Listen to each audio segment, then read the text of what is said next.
Welcome to NMI's Payment Playbook podcast. NMI delivers powerful, scalable, embedded payment solutions for ISOs, software vendors, and payment professionals. This podcast offers thoughtful conversations to help you unlock growth, innovate fearlessly, and thrive in the payments landscape. NMI, powering endless possibilities in payments. Hi, everyone, and welcome to NMI's Payment Playbook podcast. I'm Greg Myers, the host of the show, and on today's episode, our special guest is Kate Hampton, the Chief Strategy Officer here at NMI. Today is our third episode in our three-part series on trends affecting payment providers. During this series, we've covered embedded payments and AI in payments. Today, we'll be discussing regulations and surcharging. So, Kate, welcome to the show. Thank you, Greg. So if you don't mind, give us a quick reminder, a little bit about yourself, a little bit about your background and your role here at NMI. So I'm the Chief Strategy Officer here at NMI, where in short, I oversee strategy, corporate development, and M&A. And I've been in payments for 18 years now, specifically payment acceptance. And so I have seen my fair share of regulations being formed and reformed, and I'm excited to have the conversation. Okay, well, let's get going. So if you step back from payments and fintech and really think about what it is that we really do in this industry, it's really about commerce and moving money. And obviously that's a huge responsibility. And our goal as an industry and as an industry participant should be to keep it safe and secure. So in order to do that, obviously we have regulations. They go across banking, payments, fintech. So if you don't mind, can you speak to some of those at the 50,000 foot level? Yes, I would love to. So the way I think of it, there are two main categories, two main buckets that we have. The first one is regulations that protect the system participant, right? Whether this is consumer or the merchant. And those are, for instance, regulations like data protection or fees for consumer products and services, where you have credit card fees, later NSF fees, even surcharging that you mentioned earlier. Then we have regulations around fair lending practices, or even the AI Bill of Rights, which has 4 protections that are currently being proposed.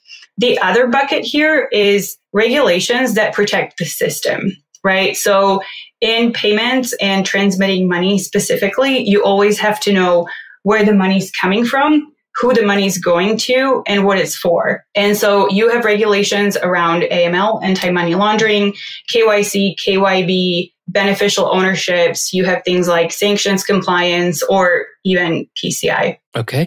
And obviously we could talk hours about all of those, but let's just kind of hone in on some of the recent changes and how they affect payments. So maybe we start at the broader level and talk about some of the things like PSD2 going on in the EU. And I feel like the EU regulations are stricter in the US. Can you talk about that a little bit? Do you see maybe some of those stricter regulations coming to the US? Yeah, if we look at the European market, in the past, the European market has typically set the tone on a number of initiatives when it comes to payments and the financial sector in general. And these tend to outline the general rules of engagement of their participants. And they're viewed oftentimes as being stricter, as you mentioned. The US market, what it tends to do is eventually adopt many of these initiatives, but then tailoring them to the US market and environment, which is somewhat different from the European one. So I think what helps is break down some of these to their core objectives. And you mentioned PSD2. So what PSD2 does, it's about increasing competition in the payments industry by simplifying the rules of engagement, right? The European Union, they went out and they said, look, these rules and these laws are way too complex for anybody to navigate. And therefore they become a barrier to entry, and then they stifle competition and innovation. So let's simplify them and let's increase competition by lowering the barrier of entry. I think that objective, nobody can argue with that is a good thing. Now, the question for the US market specifically is, even though we are bought into the objective, is how do we go about it? And that's what remains to be seen here. Okay. And I think maybe open banking is a little similar. It seemed to have more stricter regulations in the EU compared to here. So any thoughts on open banking? Yeah, so I think similar principle here. If I break it down to what the core objective is, it's about putting the consumer in control of their data and then having the consumer dictate what the innovation is from there, right? The consumers, they can allow or not allow how their data is used and what they want to get out of it. And I think that's a worthy objective. I do think in some form it is going to make its way to the US. It's just what form is appropriate for the US environment and the US market. It's, we know it's going to be slightly different, but I think in some form or another, it is going to make its way here. Okay. And then the next one is one that hasn't passed yet in the US, but many think it will, or at least in some version, which of course is the Credit Card Competition Act, or CCCA, as you might see it. What do you think the potential implications of that are? There were a number that were quoted, but before we get into the outcomes or the potential implications here, I think to level set what it is. So CCCA is, it intends to lower cost of card acceptance to merchants through increasing competition outside of the Visa MasterCard duopoly. And so the call to action is really resulting from US interchange that is published is some of the highest in the world. Hence, we have the call to action. And we know what the intended outcome is, right? The intended outcome is to lower the cost of acceptance for merchants. However, what makes this a very complex topic is that legislation and regulations in the past have had somewhat mixed results depending on what side of the fence you sit on. So if we take ourselves back to Durbin Act and then putting caps on debit interchange for issuers with assets greater than $10 billion, the intent here was it's to lower the cost of acceptance to merchants. But because the payment ecosystem is so complex and you have so many participants, it resulted in a number of unintended consequences here. And I think that's where people are coming from when they say CCCA has a number of potential implications here. One of them can be degradation of rewards benefits for cardholders. That one is being quoted very often because interchange is known to fund the rewards that we get on our rewards cards. The other one could be potentially new consumer fees. I hear that one quoted quite a bit as well. That, well, if you want to keep the rewards, maybe you'll have to pay an annual fee, or the issuers are going to have to supplement that somehow. And then the other one that I keep hearing is, or it could very simply give a leg up to Discover or American Express credit cards, because those two are notably not present in the CCCA proposal today. So the only card brands that are included in the CCCA scope are Visa, MasterCard. And what CCCA is trying to do is increase competition outside of just the two main card brands.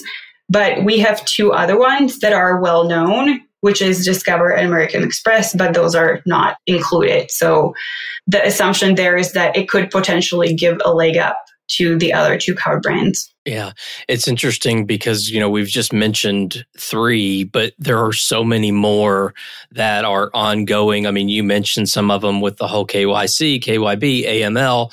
I mean, there's so many different regulations. What is NMI's responsibility when it comes to compliance with these regulations, and how do we help our partners like the ISOs and the ISVs and the PayFacs of the world? Yeah, so NMI is a payment acceptance enablement platform. So our responsibility is to comply with the applicable regulations. And one of our value propositions is that we own the technical side of complying with them. The bottom line is we are a technology provider, and some of the rules have a technology component, and that's the value that NMI brings. Okay. And do you have regular conversations with the partners? Obviously it's a big part of our ecosystem, but when we look at the ISOs and the ISVs and PayFacs and banks partners that NMI works with on a regular basis, is that conversation of compliance with these regulations? Is it usually part of the conversation? We do on the technical side. I do recognize that there are components of regulations that are non-technical in nature, right? And they sit in our customers' court to comply with, which we have kind of no visibility into and no control over. But to the extent that there is a technical side to the regulation, we do want to hear and do hear from our partners how we can support them the best. Okay, that makes sense. Well, on a previous episode, we talked about AI, and it was more from how is NMI using it, a little bit about what's going on in the industry. But what are your thoughts about it from the regulation or regulatory side? AI is in its very, very early stages. And so not much regulation exists today, specifically in the financial sector. Understandably, there's a desire to outline some of those rules of engagement and define how and where AI can be used, but that is something that is currently in discussions in progress at all the right levels. Now, the financial sector has made tremendous progress of introducing and enforcing regulations that are pertaining to, for instance, consumer protections, fair lending practices, and the like. And the worry with AI is that the spirit of these can be circumvented or even undone, such as in cases of potentially perpetuating or creating biases that would be essentially undetectable to human observer. Yeah, I think that's something we're going to definitely have to keep an eye on. Part of what you read about in the news, and not going to go down the negative path, but I think a lot of it would be or could be circumvented if there was more transparency. I think it's so important. So can you talk about why transparency is so important when we're talking about regulations? Especially in the sector that we are in and in the payments world, our ecosystem is so complex with so many perspectives and so many different participants that transparency is pretty much the only thing that is going to ensure that we are seeing all of those perspectives. Because we talked about unintended consequences before. That is a very real outcome that can happen if the conversation becomes one-sided or siloed or not transparent. Okay. Well, let's turn to a hot topic in payments, and it has its own set of regulations, which is surcharging. So first, can you explain to the audience what surcharging means? Surcharging is really just a fee that the merchant can charge their customers, the cardholders, to recoup some of the cost of credit card processing. Okay. And in some way, shape, and form, I think that's been going on forever, right? I mean, your utilities charge you a fee depending on how you pay, right? I mean, that's surcharging in some ways, right? It is. It technically is a convenience fee. It's a little different flavor and little different rules, but we've been talking about this as an industry for quite some time, but I would say the reason that this practice has been a hot topic in payments for some time now is that it actually raises some fundamental questions with no easy answers. And that's why I keep revisiting it. So for instance, it could be, well, how do we ensure the practice is fair to the consumer? How do we ensure we're not introducing anti-competitive practices? How do we ensure the practice achieves its intended objectives with any of the unintended consequences? And so there is a lot of desire to get it right. And then to complicate matters further, surcharging specifically is actually regulated on several different levels or different vectors. It's the card brands, right? If you pull up the card brand guides, they will have certain rules of behavior that the merchants must adhere to. But you also have surcharging on the state level, with some states, frankly, just not allowing it at all. Yeah. So how does NMI view surcharging, and how does NMI work with our partners on surcharging? So there is definitely a technology component to surcharging, right? There is a prescribed math or an algorithm that you have to comply with as part of your procedure.